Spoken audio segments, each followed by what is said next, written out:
Muy buenas tardes a todos, bienvenidos una vez más a La Radioactiva, como ya están acostumbrados, con este segmento denominado Historias en tiempo de cuarentena, donde distintas personalidades vienen a contar acerca del pasado, del presente y del futuro de sus respectivas profesiones.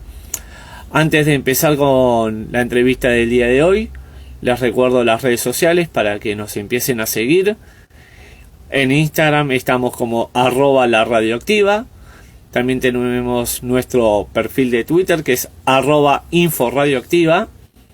Y también está nuestra cuenta de mails por si nos quieren hacer alguna sugerencia o sugerir también algún invitado que venga al ciclo de entrevistas. Lo pueden hacer en la radioactiva ok @hotmail.com. Paso a saludar a la gente que se está uniendo a la transmisión, como es el caso de Álvaro y Carola, a los cuales le doy las buenas tardes a los dos. Y paso a enviarle la solicitud a nuestro invitado del día para que empiece a transmitir con nosotros y de paso hacemos la entrevista del día.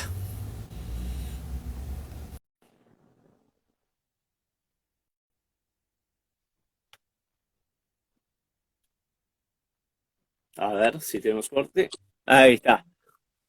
Hola Álvaro, ¿me escuchás bien ahí? Te escucho bárbaro, ¿cómo va la cosa? Bien, bien. Ante todo, bienvenido a la radioactiva. Bueno, gracias, arriba. Placer. Así que si me permitís, voy a hacer una breve introducción para que la gente sepa con quién voy a hablar hoy y Dale, empezamos con la entrevista. préndele cartucho. Bien, les cuento que en el día de hoy tenemos de invitado a Álvaro Carballo. Él es un periodista uruguayo que ha sabido conducir distintos programas, como por ejemplo De Parranda, escenarios de festivales, las noticias y su contexto, entre varios más, y actualmente es el conductor del programa Historias Propias, el cual se emite por Televisión Nacional Uruguay, o también llamado TNU, o Canal 5, depende de la denominación que ustedes le quieran dar. Ahí va. Así que Álvaro, cuando vos quieras empezamos con las preguntas. Larga nomás. Estoy viendo gente ahí que se va conectando, como una de las personas que ha trabajado conmigo en varios de estos programas que comentabas, que es el Pincho Roca, así que le mando un abrazo. Bien. La primera pregunta, y yo creo que es como clave, ¿no? En esto de periodismo, justamente al ser colegas, yo creo que seguramente más de uno de los colegas que tenés te lo habrá hecho. ¿Qué significa para vos ejercer la profesión de periodista? Divertirme, me gusta lo que hago. Yo lo disfruto. Nunca, viste que tenemos muchas veces una idea como del trabajo como algo eh, casi que hecho contra la voluntad, ¿no? O algo que es pesado, sufrido. Sí, tiene sus momentos de tensiones, tiene sus cosas, pero para mí lo primero que es como un placer, es vocacional, creo. Claro, tal cual. Eso es la ventaja, ¿no? Que quizás que uno maneja los tiempos, cómo se desempeña para hablar, cómo es en sí, ¿no? En la vida cotidiana también. Claro, en definitiva es como la chusma de la cuadra, que es parte del trabajo, es averiguar cosas. Lo que pasa es que en vez de averiguar con quién se acuesta el vecino de la esquina o la vecina de la otra cuadra, se supone que otras cosas que le interesa a un poco más de personas. Tal cual. Y justamente dentro de lo que estuve averiguando sobre vos, como hago también con el resto de los invitados que traigo al ciclo, ¿no? Que los estudio un poquito para decir, bueno, le tengo que preguntar por este lado o voy por otro. Mm. Justamente tengo la ventaja de que vos también trabajaste en lo que es periodismo gráfico, Sí, por decir muchos años. así. Quería preguntarte, ya que ahora estás en la televisión, Mm. ¿qué diferencias encontrás? Si ves muchas, si ves pocas, quizás la exposición, ¿no? Porque en la televisión se te ve, detrás de un lente de una cámara uno te ve, en cambio, escribiendo no. Eh, sí, a ver, lo que pasa es que también dentro de la televisión hay cosas distintas. De repente, si pudiera haber punto de contacto, te diría, lo grabado para televisión puede tener que ver con lo escrito de repente, porque tenés un tiempo de elaboración y demás en la previa. Eh, pero después, no sé, tal vez por las cosas que me ha tocado hacer, para mí cuando hice periodismo gráfico, tenía mucho más que encargarme de conseguir noticias e información que lo que vengo haciendo ahora en el canal. Después, Bueno, la respuesta que tenés, el feedback que tenés es mucho más rápido en un medio electrónico, en cualquiera de ellos, no solo la televisión, porque la gente Ujú. te puede llegar a cruzar por la calle y decirte, opa, no sé qué, o criticarte tal otra cosa. Y cuando escribís, tenés una ventaja muy linda que es el anonimato y que no conozcan tu cara. Entonces vos podés, nada, vos, a ver, es una ventaja porque pasás inadvertido y es una desventaja porque no te enterás de la repercusión generalmente. Se ha perdido el hábito que había en otras épocas de las cartas de lectores a los medios o cosas así. En algunos portales todavía está igual lo de poner comentarios, pero bueno, no sé, es más anónimo y uno tiene que meterse a leerlo desde otro lugar. Claro, yo me animaría a decirte, ¿no? Desde el lado, si querés, de lector o mismo como redactor, porque tengo la suerte también, aparte de hacer este ciclo, de trabajar como redactor y editor de artículos sobre historia para dos revistas acá en Buenos Aires y la verdad es que cuando lo firmo mis artículos, por cuestiones obviamente lógicas de las revistas donde trabajo, me dicen que deje un correo electrónico o alguna plataforma donde la gente se pueda comunicar conmigo. Y yo Claro. recibo muchas devoluciones y también, como decís vos, hay gente que le gusta, hay gente que no. Y viste que la gente te dice, bueno, me gustaría que escriban acerca de esto, que escribas de lo otro, pero me parece como que es interesante la pluralidad, ¿no? Claro, de repente lo que pasa, o la diferencia que tengo ahí es que en las publicaciones en las que he trabajado, en papel, no sé, en El Observador estuvo mucho tiempo, en Crónica siempre estuve en el área de cultura, eh, no firmábamos el papel con un enlace al correo electrónico, ni cuando se suben a la web, eh, se daba también de habilitar una ventana de comunicación. De repente tiene que ver con eso, ¿no? Recibir menos feedback. Tal cual. Y ahora te traslado un poquito a tu actualidad, ¿no? Que te Sí. encuentra conduciendo justamente un ciclo de entrevistas. Para mí, si querés, lo denomino como un ciclo de entrevistas, ¿no? Un Mm. programa de interés general, como es historias propias. Yo te quería preguntar porque uno ve las entrevistas que semana a semana vas trayendo con distintas personalidades. No es que, por ejemplo, decís todo un mes traigo deportistas, todo otro mes traigo actores, Mm. etcétera, ¿no? Para vos, ¿cada persona, sea más o menos importante, tiene una historia propia que contar? A mí me parece que todas las vidas son contables como una historia. Todas las vidas de cada uno son una novela, en definitiva, y uno es el protagonista con él. Y bueno, y eso se puede contar. Claro, vos podés contar las cosas como algo rutinario o podés encontrarles una vuelta que en definitiva las transforme en una aventura. No sé, yo te puedo decir, uff, no, me levanté y tuve que ir al almacén y volví a casa. Y ahí te conté una historia. Pero, y es súper cotidiana y es de cualquiera, no importa que sea una persona más pública o menos. Ahora, si yo eso te lo transformo en una historia donde te digo que me desperté, pensé que iba a cocinar y me di cuenta que me faltaba X ingrediente y se estaba haciendo la hora que cierra el almacén y yo tenía que llegar rápido porque no sé qué, y le empezás a dar como un ritmo, es cuestión del ángulo que le pones, ¿no? Y desde dónde lo contás.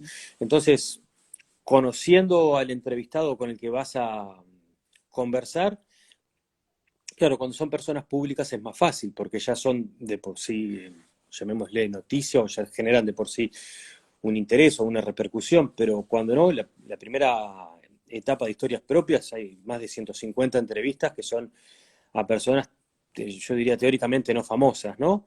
Y entonces era como adentrarse en una vida y había que conocerla previamente y ver por dónde después contarla para, no sé, bueno, para generar el gancho y que a otro le resulte también interesante de ver. Tal cual. Y justamente vos hablas de la cantidad de entrevistas que hiciste en su momento y las que seguís haciendo todavía, ¿no? Sí. ¿Hay alguna persona que todavía no llegaste a entrevistar que sí o sí tenés ganas de entrevistar?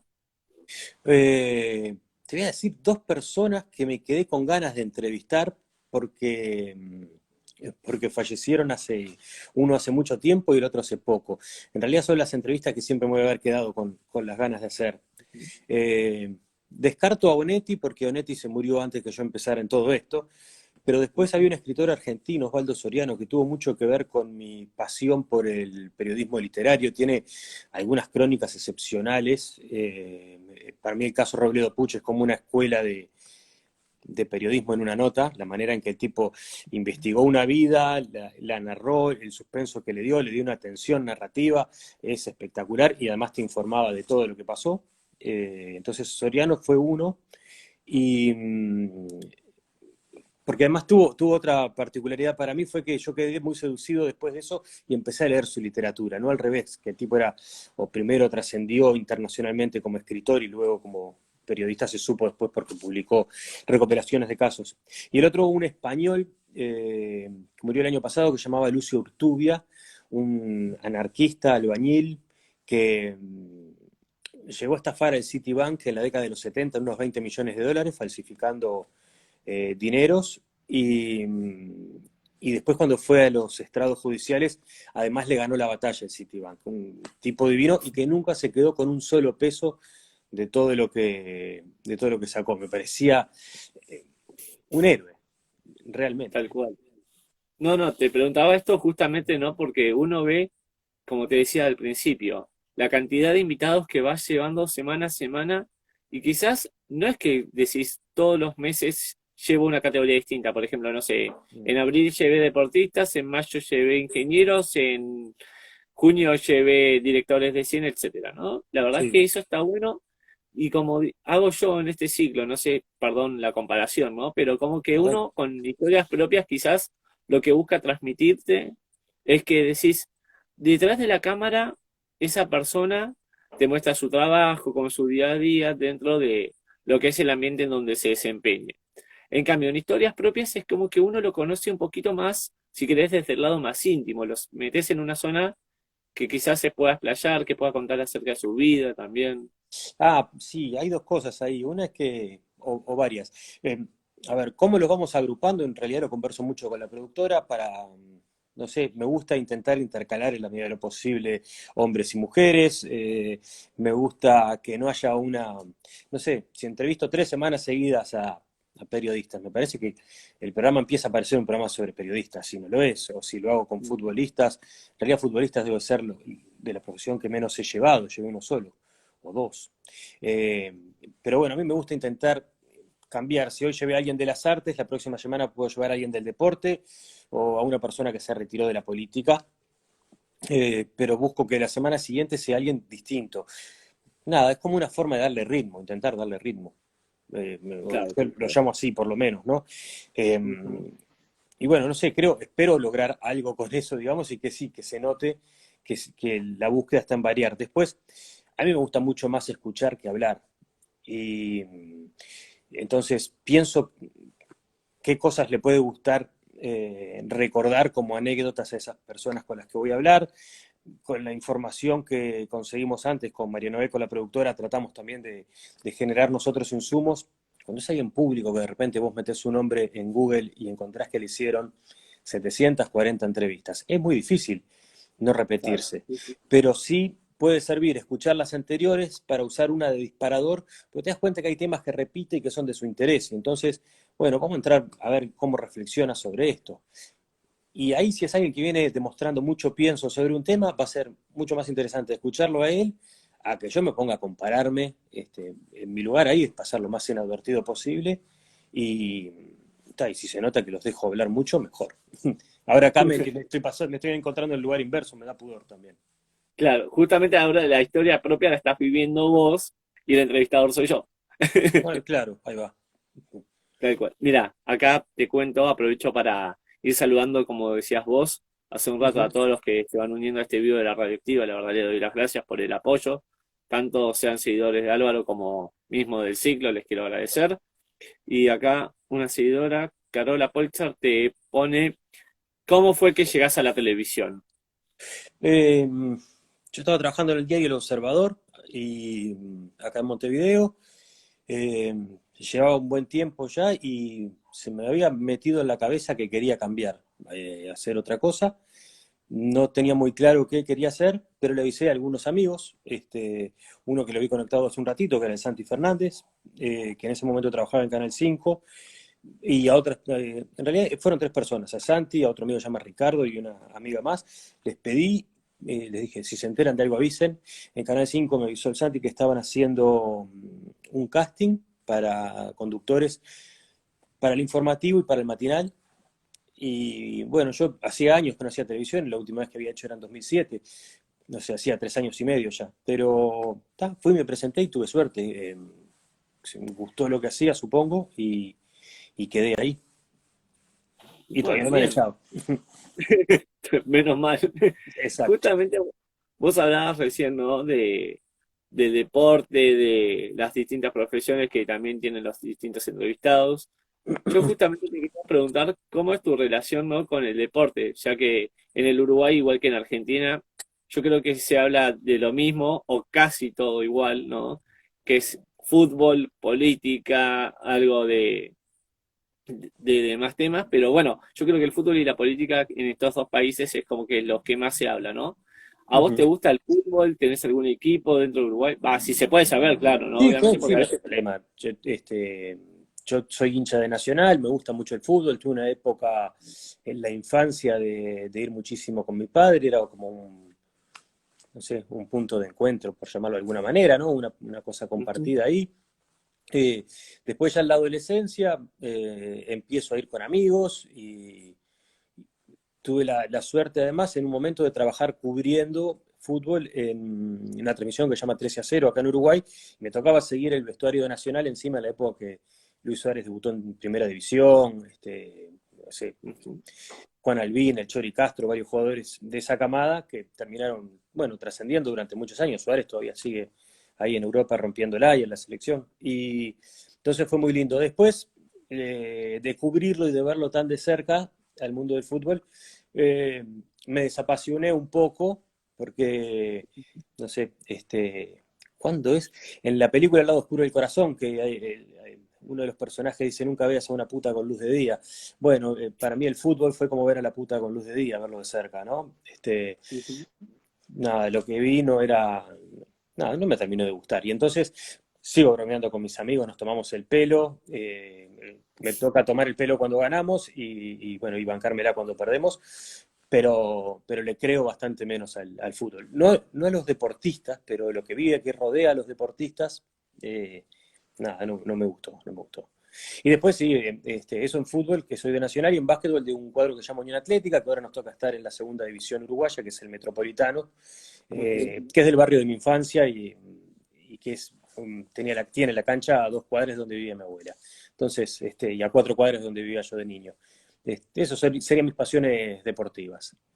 Tal cual. Eso está bueno, ¿no? Estas preguntas así, tipo generales, porque justamente haciendo alusión al programa tuyo en sí, es como que vos de a poco vas contando tu historia propia, que quizás cuando vos le haces la entrevista a la otra persona, vos lo escuchás atentamente y decís, a ver qué tendrá para contarme, y ahora que vos lo contás, hay gente que quizás está entrando a este vivo y que vos la habrás entrevistado, decís, mirá la cantidad de cosas de él que yo no sabía y que me estoy enterando, ¿no? Entonces... Es como la otra persona cómo se va abriendo también. Claro, y no siempre es sencillo de lograr, y sobre todo en el momento que era un ciclo de entrevistas a personas que no estaban acostumbradas a ir a medios y todo, era más difícil, porque por un lado creo que se generaban expectativas en los entrevistados, porque bueno, uno dejaba de ser acceder a los medios, eh, y bueno, y después había que llevar la charla, controlar las ansiedades y que se fueran contentos. No era poco. Tal cual, con el cafecito de por medio, ¿no? El Con el famoso café de café con Ganache, leche. delicioso, sí, tal cual. Si vienen a Montevideo, vayan a Ganache a tomar café. Bien, hacerme acordar, después te lo voy a pedir por privado el contacto de vuelta para así lo vuelvo a tener en cuenta. ¿Cómo no? Así que, bueno, justamente hablando de lo que es el trabajo del periodismo, ¿no?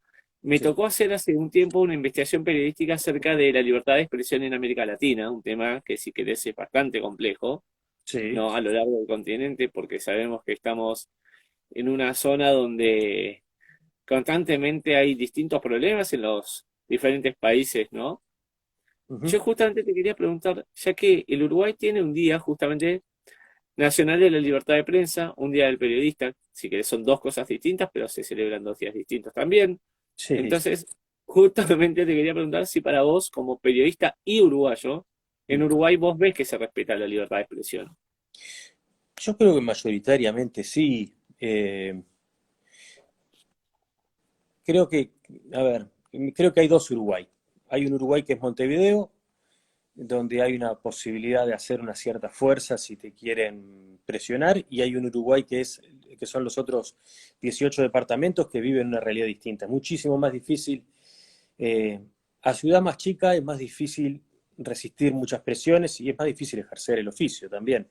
Eh, porque, bueno, el medio escrito vive de que lo compren cada vez menos o que se suscriban online y la gente tiene una cultura, tenemos como usuarios de las redes una cultura de no pagar por el contenido, entonces, y el periodista tiene que vivir de algo. Entonces, si estás en un lugar más chico, eh, el potencial anunciante de turno con el que vas a mantener la publicación o los potenciales clientes que son los que van a leer, van a ser menos. O sea, menos anunciantes, menos lectores y que te pone 2 mangos tiene mucha más fuerza. Y si echó un empleado mal, si hizo tal o cual cosa fea, anda a denunciarlo, ¿no? Te estás cortando las Sí, sí. patas. Entonces, bueno, y te está presionando él directamente o no directamente. Ahí empieza a tallar la autocensura. ¿Y hasta dónde te vas a inmolar por una noticia si en realidad lo que querés es poder, hay muchas más cosas que también podés informar? Hay límites ahí que creo que se van midiendo en cada caso. Pero lo concreto creo que en Uruguay, yo creo que mayoritariamente la hay. Creo que hay un nivel más que aceptable de libertad de prensa. Existen presiones como en todos lados. Particularmente ahora hay una legisladora, Graciela Bianchi, del Partido Nacional, que usa mucho su Twitter para cuestionar y atacar el trabajo de muchos colegas. Eh, que ahí lo empiezo a pensar que hay cosas que me hacen ruido. Porque un anónimo que te escriba o que te cuestione es una cosa, pero alguien que está en el Parlamento, que está en la línea sucesoria del gobierno, es, se vuelve más complejo. O tiene que manejar la crítica con otra altura para que no se vea como una presión. Claro, no, te comentaba esto porque, viste, en esta investigación que logré hacer, que con gusto, si me permitís, después te la quisiera pasar para que la leas, ¿Cómo no? porque me parece que es un trabajo más que aceptable. Va, al menos me dijeron así cuando lo entregué y recibí las devoluciones, y que lo lea un colega también es muy beneficioso Dame para nada uno. más. Entonces, la verdad que surgió con el disparador de, lamentablemente ya hace casi 25 años, la muerte de José Luis Cabezas, que fue un periodista Ujú. gráfico argentino, ¿no? Que Sí. justamente yo veo que en Argentina, si querés a comparación de lo que es Uruguay, puede ser que se respete, pero si querés en cierta medida, porque viste que en lo que es Argentina, también que en Uruguay también hay distintos partidos políticos, pero hoy en día vos ves por lo que se escucha en las noticias o lo que pasa en distintos contextos, es que, por ejemplo, si no sos de uno, que si sos del otro, o lo mismo por el fútbol. Ah, ¿por qué decís de esto de este equipo y no hablas del otro? O diferentes cuestionamientos que la gente hace. Quizás a veces lo hacen como para hacer ruido, si querés, o también para decirte, no, no, vos te conviene tirar para este lado, no tires para este, o viceversa, ¿no? Ujú. Eh, lo que pasa es que empiezan a haber muchas líneas distintas bajo eso que estás diciendo.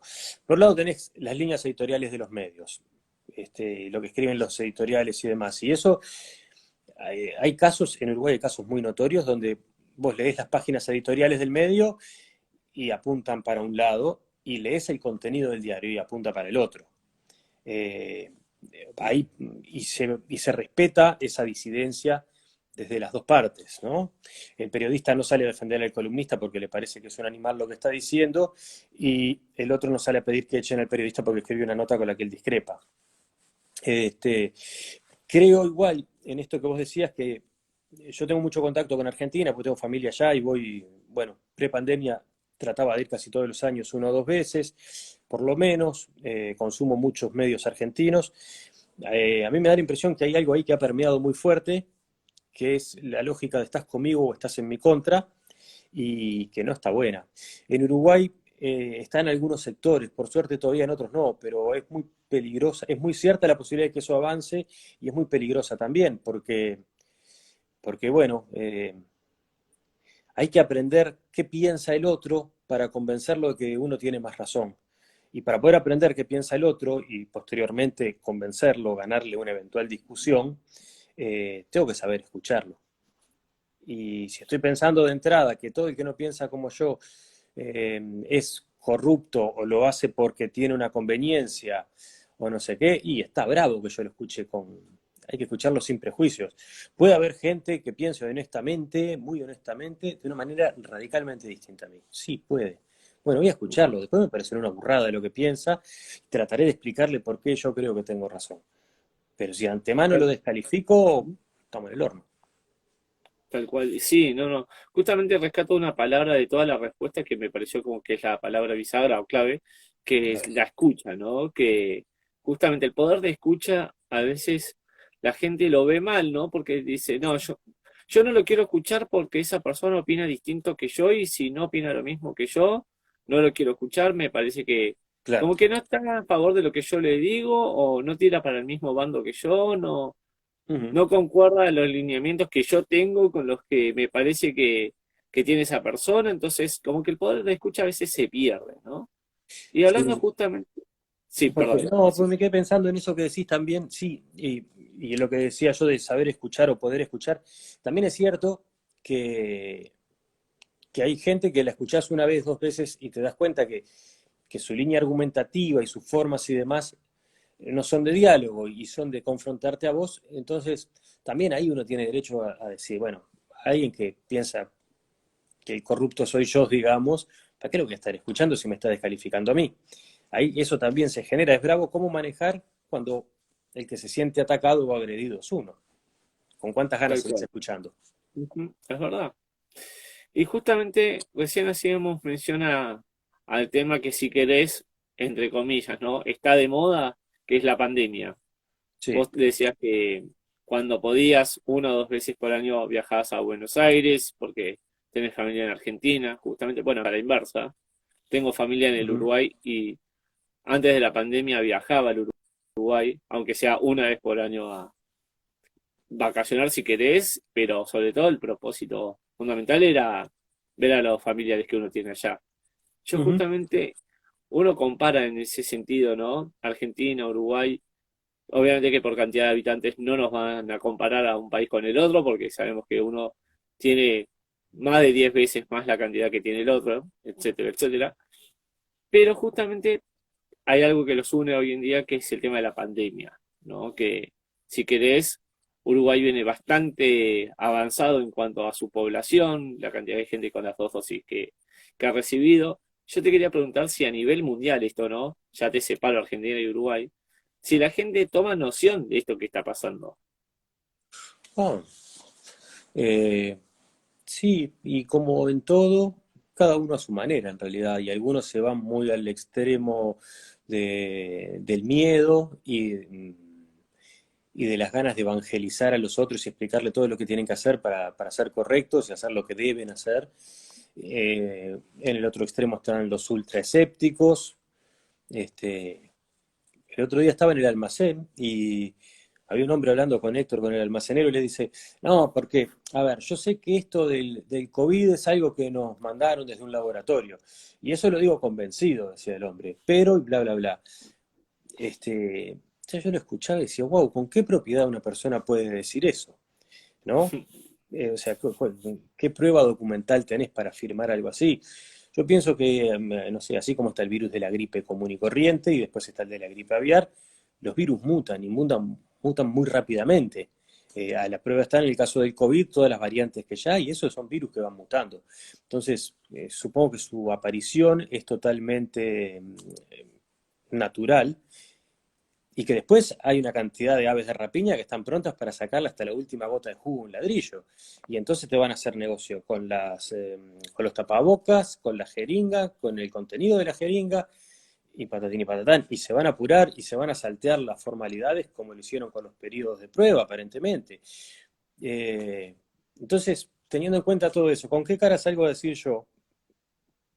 Claro, sí, sí, Miren que sí, te esto es entiendo. mentira y es una farsa y es la pandemia, o con qué cara salgo a decir yo, vacúnense porque es lo mejor que pueden hacer. Yo no tengo con qué defender eso. Entonces, me informo, creo que está pasando algo, voy a cumplir con lo de darme la vacuna, ya lo hice y hasta ahí llego. Sí, no, justamente lo que te iba a decir, ¿no? Porque hay gente que quizás no es porque es ignorante o porque no tiene la capacidad, pero hay gente que dice, no, esto la verdad es que fue algo leve y ya está. Y sin embargo nos damos cuenta de que no. La cantidad de muertos que dejó en el mundo entero es impresionante. Sí, pero yo ahora no me acuerdo de memoria de las cifras, pero están las tablas de comparaciones con las muertes que hay por otras enfermedades, y ni te llevo a las enfermedades, con las muertes que hay por hambre, y eso tendría que escandalizar muchísimo más. Este, no Claro. sé, yo he Ujú. trabajado en el Congo hay niños con polio. Sí, ¿cómo puede haber polio el día de hoy en el planeta? Cuando yo era niño, la polio era una vacuna que era una gota que te la ponían en una cuchara con un terrón de azúcar. Y te daban eso. Y en Uruguay no hay polio desde hace no sé qué punta de años. ¿Sabes lo que es ver un niño en 2021 con polio? Es inaceptable, pero no nos escandaliza. También ahí me entro a indignar por las cosas que he visto allá, ¿no? Y por la falta de reacción que hay. Como dice un amigo, se crea una comisión para ayudar a la sobrevida del mono de culo pelado de color rojo. Fenómeno. ¿Y por qué no hacemos una para salvar a los Pérez, a los Rodríguez, a los Arrozavena y a los Carballo, que son seres humanos de dos patas que están muriéndose de hambre? Esa parte que Bien. debería Sí, sí, escandalizarlos sí. mucho más no se da. Ujú. Me pongo belicoso, perdón. Está todo bien. Justamente, ¿no? Hablando de tu carrera en sí de periodista, he visto que te ha tocado viajar por distintos lugares. Has estado en Francia, has estado en Congo, has estado en Bosnia, por citar distintos países, ¿no? Sí. Justamente te quería preguntar, ¿cuál fue el lugar que más te gustó en cuanto a trabajo, ¿no? Porque una cosa es quizás verlo desde otro lado, del hecho de poder viajar con su profesión cada uno, pero a vos en lo personal, ¿cuál fue el lugar que más te gustó haber ido a trabajar? Si aprendiste de distintas culturas también. Bueno, lo que pasa es que todos los lugares tienen su encanto. En Haití fuimos a dar talleres de ayuda humanitaria, por ejemplo, y entonces sabés que está generando eh, algo bueno y positivo directamente para la gente de ahí. Entonces, ni fui como periodista, escribí una crónica chiquita después de lo que vi y de lo que hice, pero porque fui en una licencia mía y fui a hacer eso. En el Congo estuvimos investigando un criminal de guerra, el impacto de lo que hicimos, no sé, hay mucha gente a la que pudimos aportar días de tranquilidad encerrando a un desgraciado. Eh, y bueno, eso también es muy fuerte. Geográficamente son dos lugares hermosos. Me gusta mucho más igual el Congo que Haití en ese sentido. Y estuvimos estuve en algunas villas, en algunos pueblitos perdidos de montaña que son de postal, ¿viste? Una villa que se llama Pinga, en una aldea que se llamaba Kimua, eran unas cosas hermosas, unos lugares preciosos de ver. Eran como para sacar una foto y hacer una postal o un puzzle, ¿viste? Los ranchitos de paja, caña y barro. eh, y ahí cuando uno llega con toda su estúpida ilusión occidental, y entonces ves un mito en una choza y vas a preguntar qué están cocinando, y están hirviendo cebolla. Y vos estás esperando ver que tienen un bicho raro, que usaron un condimento de no sé qué, y no, papá, lo que tenemos acá es para plantar, y plantamos cebolla, boñato, y comemos eso, todos los santos días. Pero después en el otro extremo, Francia, que estuvimos laburando ahí en el norte, en Calais, un lugar donde hay un campo de desplazados que llegan bueno, nosotros pensábamos que llegaban de toda África hasta que estuvimos allá y vimos que también llegaban de una cantidad de puntos de Asia, y gente que quiere entrar al Reino Unido. Y estar en un lugar ahí que son 10.000 personas viviendo en carpas, tienen un sistema bancario propio. Hay tipos que arman como un chiringuito donde venden golosinas y galletitas, pero que si a mí mi familia desde Ruanda me quiere mandar $50, hace una llamada por teléfono al fulano que está metido ahí en el medio de un campo de desplazados, y yo voy a ese campo, al kiosquito que armó ese hombre, y me da los $50 en la mano. Decís, ¿cómo va a pasar eso en un campo de desplazados? Pues sí, pasa, funciona así. Es muy loco de ver. Y ves cómo gente que teóricamente tiene diferencias ideológicas, religiosas y demás radicalmente distintas, en ese momento están Lógico, unidos es verdad. tratando de ver por dónde se cuelan. No, no, porque la verdad es que uno ve lo que es tu portuario, ¿no? Tu historia, justamente tu historia propia, de la cantidad de cosas que hiciste en su momento, que haces ahora, que harás seguramente, porque todavía si querés te mantenés vigente en lo que es tu profesión. Entonces, uno ve lo que fuiste desarrollando en todos estos años de carrera, por decir así, ¿no? Y la verdad que es admirable, uno lo ve desde el lado, si querés, en mi caso personal, desde el lado de colega, y decís, qué bueno todo lo que hizo esta persona, quien pudiera quizás un día hacer algo parecido, no te digo igual porque somos totalmente distintos unos Sí, con los otros, ¿no? Pero eso también uno aprende de un colega, va viendo lo que hace, también trata de usar recursos que un colega usa para incorporarlos a uno y decir, bueno, si a esta persona le resultó quizás con la impronta de uno, pues también puede sí. incorporar recursos de otro, me parece a mí, ¿no? Es muy válido, es como, no sé, los médicos reciben información de otros cuando empiezan a desarrollar técnicas y las aplican, porque el objetivo en ese caso sería una mejor medicina.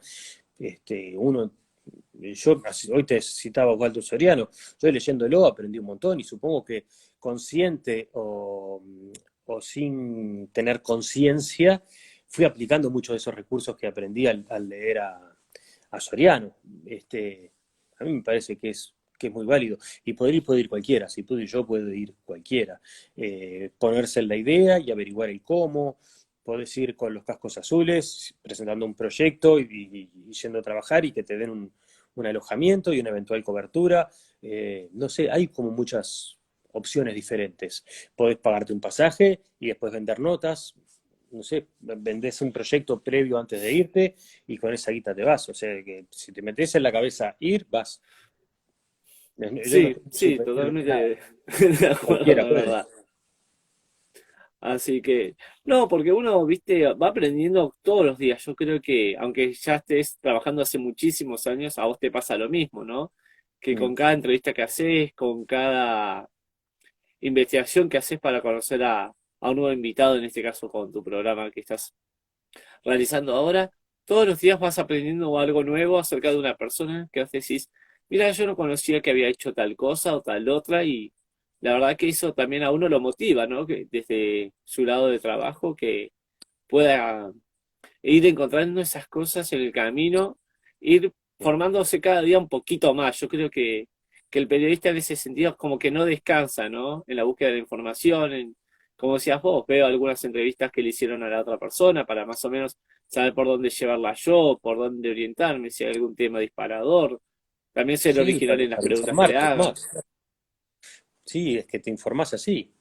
Y también una cosa que permiten las entrevistas es satisfacer la curiosidad que tiene uno de vecino chusma, ¿no? Pero es eso. Quiero escucharte y que me cuentes para conocerte. Tal cual. Ujú. Y justamente hablando del trabajo del periodista, viste que muchas veces es cuestionado, como decíamos antes, ¿no? Que decíamos a veces no se respeta cierto trabajo del periodista, o hay gente que no le gusta lo que uno hace, o lo Mm, que uno escribió en un medio, por el hecho de que quizás opina distinto que uno, y es lógico, está bien. En ese sentido, como decíamos antes, la libertad de expresión es más que respetable, ¿no?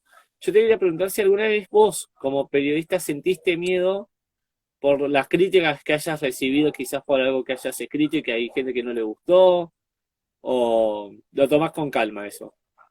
no, miedo no, nunca me pasó nada amenazante a ver, cubrí muchos años cultura, entonces ahí no hay riesgo alguno. Eh, pero nunca sentí por una cobertura, por una nota, nunca sentí eh, nada extraño, no sé, capaz que si pasó algo, no me enteré. Si estuve en riesgo por alguna cosa que publiqué, no me lo enteré nunca. No, no sé, y mismo, bueno, yendo a estos lugares, sobre todo pienso en el Congo porque es una zona de conflicto, ¿no? Y demás, andás con otras precauciones, pero punto. No vas regalado, o sea, vas prestando atención, sabes cómo cuidarte, sabes con quiénes te moves, sabes en qué zonas estás y sabes lo que estás arriesgando. Pero no lo definiría como miedo, ahí lo defino como una cuestión de alerta necesario. Claro, sí, sí, no, está bueno eso porque, viste, uno en el día a día cuando pasan estas cosas, que hay diferencias, está perfecto. Yo creo que a veces es mejor que las haya, porque si seríamos todos iguales, sería todo muy monótono, todo muy aburrido, por decirlo en Mm. una palabra más coloquial. Sí, Yo creo que eso está bueno de las semejanzas y las diferencias, ¿no? Que tenemos cada uno de nosotros, seamos periodistas, seamos futbolistas o arquitectos. O sea, como personas en sí, los pensamientos me parece que están buenos. sí, puedes decir, no me gustó tu nota, no sé, me parece que en esto te equivocaste. Ahora, si me decís, escribiste esto porque vino fulano y te pagó 10 pesos con 50, bueno, no, ahí ya no, porque lo que ha pasado es que se ha generado una forma de expresar la discrepancia que incluye eso, ¿no? La descalificación. Y muchas veces es sin siquiera darse cuenta de lo que te están diciendo. En una charla con alumnos de una universidad de tercer año, de alumnos de periodismo, hubo uno que me dijo, y ustedes ahí que es el canal del Estado, hablan de lo que les dice el presidente, ¿no? Yo decía, vos vas a ser periodista. Entonces le empecé a responder y dije, pero vos ni siquiera te diste cuenta que me faltaste el respeto. ¿Cómo sería? Me despierto y a las 5 de la mañana recibo un mail del presidente que dice, decí tal y cual. Y yo voy y como un corderito, como un lorito lo repito. Este, no, por eso, el tema es que se ha pasado a integrar, se ha perdido la noción de lo que es una agresión. Yo al que si alguien viene a decirme algo así, no le respondo. En ese caso eran alumnos de una facultad, pero si te dicen algo así, ¿con qué derecho? Y entrar a a hacer Ujú. conventillo, te desgastás al santo botón. No voy a discutir con alguien que sin conocerme me descalifica. ¿Para qué? Bien. Mira, te cuento que la gente sigue entrando, la verdad que, bueno, uno es enormemente agradecido en este caso, primero con vos, obviamente por prestarte a charlar este rato conmigo, que la gente quizás conozca un poco más al Álvaro Carballo, que si querés, que actualmente está trabajando en un programa, que conoce la gente, que sabe lo que hace, que ha trabajado también en medios gráficos, como decíamos al principio de la nota. Entonces, la gente que va entrando, ya sea por tu lado, también por seguidores del ciclo de entrevistas de la radioactiva, la verdad que uno es agradecido. Incluso las preguntas que hacen, hay gente que te manda saludos, te cuento, si vas mirando los comentarios, te vas a encontrar con gente que te está escribiendo. Te Sí, cuento que acá te preguntan, ¿se has entrevistado a gente de Argentina? sí, estaba viendo eso y quiero mandarle un saludo a Olivia, que antes puso de una remera de la chancha que encontramos en el medio de la selva. En la zona de establos uruguayos llegaban muchas donaciones y dentro de esas donaciones aparentemente alguien mandó una remera de la chancha, que es la banda de unos amigos, y, y tuve para mí fue la rareza de encontrármela colgada al lado de una choza, y le pedí al dueño de la casa, de la choza, si me dejaba sacar una foto con esa remera. En Argentina he entrevistado. Mira quién era, Avestruz. En Argentina he entrevistado. Sí, mira, te diría que la entrevista tal vez que más me gustó hacer, en realidad tengo varias que me han gustado.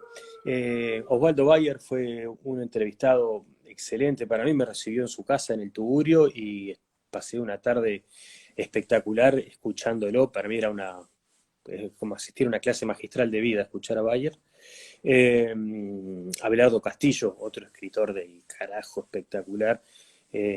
También fui ahí a la casa de él. Tenía yo decía, un vicio que yo le envidiaba, que era levantarse a las 5 o 6 de la tarde.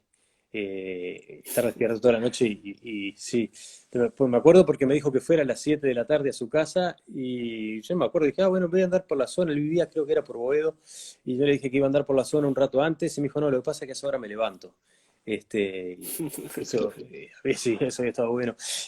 Antonio Dalmaceto también, eso sí, como figuras que me han resultado interesantes, músicos, varias veces. Tengo atragantada acá, no es atragantado. Mira, vos me decías a quién me falta entrevistar, a Ricardo Mollo. A mí me gusta muchísimo la música, el arte de Divididos, me llega un montón. Viste que hay artistas que te conmueven, te tocan alguna fibra y bueno, a Moyo me encantaría poder entrevistarlo algún día. Y después me tocó también entrevistar protagonistas de la farándula varias veces. Graciela Alfán, Rocío Marengo, aquellas dos que eran, ay, ¿cómo era el apellido? Dos que eran mellizas, griegas, pero no me acuerdo, tenía un apellido, Sipolitakis, o Siparatikis, algo así era el apellido, Sipolitakis. Y bueno, fueron parte de la gente que me ha tocado entrevistar a Gabo Ferro, un músico que falleció el año pasado, creo, que era también un tipo con una sensibilidad espectacular. No sé, ahí te tiré algunos argentinos que entrevisté. Claro, sí, sí, sí, totalmente de acuerdo. Y justamente ahora, si querés, te vuelvo a meter, si querés, en lo que es un lado más genuino, más auténtico, ¿no? Si querés un poco más personal, obviamente sin ser tan invasivo, ¿no? Pero me Sí. parece que además de tu trabajo también tenés tu vida, por eso es que al principio de la charla, ante todo ser agradecido, ¿no? Porque uno que sabe con quién habla, que tiene su vida, tiene su trabajo, tiene su familia, ¿no? Entonces, que se tome un rato para hablar con uno es algo que se valora mucho, por más que no es mucho tiempo el que se habla, sino es por el hecho de que la otra persona se preste, se abra un poco y que venga a contarme su vida también, un poco de su trabajo, su pasado, su presente, su futuro también, porque puede ser que ya tenga planes a futuro y es lógico. Yo te quería preguntar, ¿cómo es un día en la vida de Álvaro Carballo cuando no se lo ve en algún lado, ya sea en alguna nota que haya hecho para algún medio gráfico o detrás de la cámara de televisión con el ciclo de entrevistas de historias propias? ¿Cómo es un día en tu vida? Oh, es bastante, a ver, trato de estar todo el tiempo que pueda con mi hija y con mi compañera, básicamente, y disfrutar cosas con ellas. Eh, no sé, las adoro, son mi vida, somos un equipo y no sé, ponerle, generalmente por el reparto de tareas, a mí me gusta muchísimo cocinar, entonces cocinamos algo y comemos los tres juntos. Mi hija Julia tiene 3 años y medio. eh, es incansable como toda niña de esa edad, eh, y entonces tratamos de estar con ella, jugando, generándole espacios y cosas lindas para ella. Eh, no sé, si te tuviera que entrar en la cotidiana, le doy de comer a los perros y ese tipo de cosas. Por ahí va. Meto muchas horas de radio. Para mí la radio es una compañía de fondo permanente. Escucho programas de acá de Uruguay, pero también escucho mucha radio española. Las transmisiones deportivas de España, por ejemplo, me fascinan. Entonces, el fin de semana para mí, si juega Nacional, lo tengo puesto en la televisión o en la radio, pero si no está jugando Nacional, suelo poner, por ejemplo, la transmisión de Cadena Ser. Los tipos arman un show radial espectacular, con un ritmo brutal, es vertiginoso. eh, no sé, hacen cosas que en el Río de la Plata son o por lo menos en Uruguay, son difíciles de imaginar. Se viene el clásico entre el Real Madrid y el Barcelona, y los tipos en la radio tienen un equipo que sigue al Madrid y un equipo que sigue al Barcelona y que relatan sus partidos. Y son periodistas partidarios. Entonces, el día del clásico, ¿quién relata? ¿Uno o el otro? No. Cuando la pelota la tiene un equipo, relata uno, y cuando la tiene el otro, relata el otro. Eso te genera un juego que a mí me gusta muchísimo escuchar. Así que es tan intrascendente en mi día habitual como eso, como tener la radio puesta o música puesta y estar jugando, y ahí sí la parte trascendente, estar jugando con mi hija o disfrutando de lo que sea con mi compañera. Tal cual. No, no, porque viste que quizás uno como lo ve a la persona, en este caso a vos, ¿no? Detrás de una cámara de televisión actualmente con un ciclo de entrevistas, o quizás que te ha tocado que una persona te haga una devolución de algo que hayas escrito en algún medio. Entonces, saber cómo es el día de la persona también está bueno, obviamente para conocerlo un poco más y también para decir, bueno, es una persona como cada uno de nosotros y tiene derecho a descansar, a estar tranquilo, en silencio absoluto, no sé, escuchando música, leyendo un libro o haciendo cualquier otra cosa que tenga ganas. Entonces, a veces esa pregunta es medio, como digo yo, medio invasiva, pero en el sentido que me meto puertas adentro, ¿no? No es que le voy a decir, ah, no, porque haces esto y no haces lo otro, sino es simplemente para conocerlo un poquito más y que la gente sepa cómo desarrolla un día en su vida cuando uno no lo ve quizás desde el lado laboral, por decir así, ¿no? Claro. No, pero es eso, básicamente. Es un día muy tranquilo. A veces voy a visitar a un amigo, Nelson, que tiene una ferretería, y me voy a conversar y hablar con él y con el hijo, con el nano, a hablar de fútbol. Es tan pelotudo mi día como eso. Esas son las cosas que yo disfruto. Y bueno, sí, y mirar alguna serie de repente. También lo que pasa es que teniendo una niña chica, el día es la prioridad absoluta. y el día arma, se orquesta alrededor de ella y de lo que tiene para hacer ella. Bien. Sí, sí. Y justamente hablando, ahora vamos al futuro, si querés. Te metí un poco en lo que fue tu pasado, en tus inicios. Estamos hablando de tu presente que te encuentras actualmente haciendo un programa de entrevistas. Y ahora quiero hablar un poquito de tu futuro, porque seguramente ya debes tener ideas, si querés ir maquinando algunas y demás, pero seguramente que la cabeza de uno mismo no descansa, como te decía antes, ¿no? Siempre quiere un poquito más, o esa ambición de decir, bueno, ahora la próxima entrevista que quiero hacer o que quiero tratar de conseguir es con alguien de este rubro, o fijarme de encarar por este lado también. Mira, tengo una lista ¿Viste? bastante larga de potenciales entrevistados armada, pero todavía no tengo fecha de retorno a las grabaciones por todo el tema de la pandemia y demás. En el canal están siendo muy estrictos con el protocolo y bueno, hasta que, como es el canal del Estado, demás, hasta que el gobierno no dé las órdenes de volver a la presencialidad y todo, no cuadra, digamos. Se mantuvo solo el informativo como producción del canal porque lo consideran este, parte de un servicio esencial. Pero, pero está. Entonces, tengo una lista muy larga de gente que incluye políticos, un antropólogo culinario, por ejemplo, Gustavo Laborde, que es un fenómeno y a mí me gustaría que él pudiera explicar por qué en un país chiquito como Uruguay puede haber tanta diferencia gastronómica como la que hay entre Rocha en el extremo oeste y con sus aguas oceánicas y Paysandú en el litoral oeste y con su agua de río. Y las dietas son distintas. O es diferente, la frontera de Rivera come distinto que la frontera del Chuy. Y son dos ciudades limítrofes con Brasil y donde vos pasás de Uruguay a Brasil cruzando una calle y más nada, ¿no? Entonces, a mí me parece que ahí hay una cosa interesantísima para conocer, porque somos un pañuelo pero con muchísimos matices. Tal cual. No, justamente te quería preguntar acerca de tu futuro, si ya tenés algún nuevo proyecto o algo que estés pensando que quieras realizar quizás a largo plazo, ¿no? Porque quizás a corto plazo te encuentras trabajando en algo que ya estás consolidado ahora.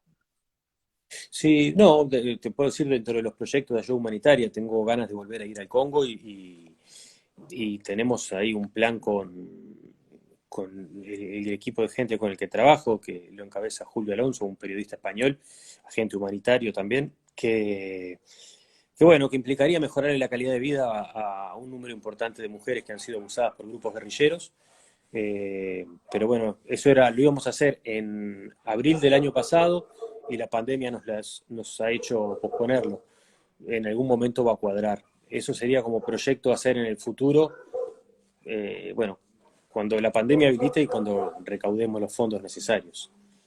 Ser padre hace que no dedique mis ahorros a eso ahora también. Bien.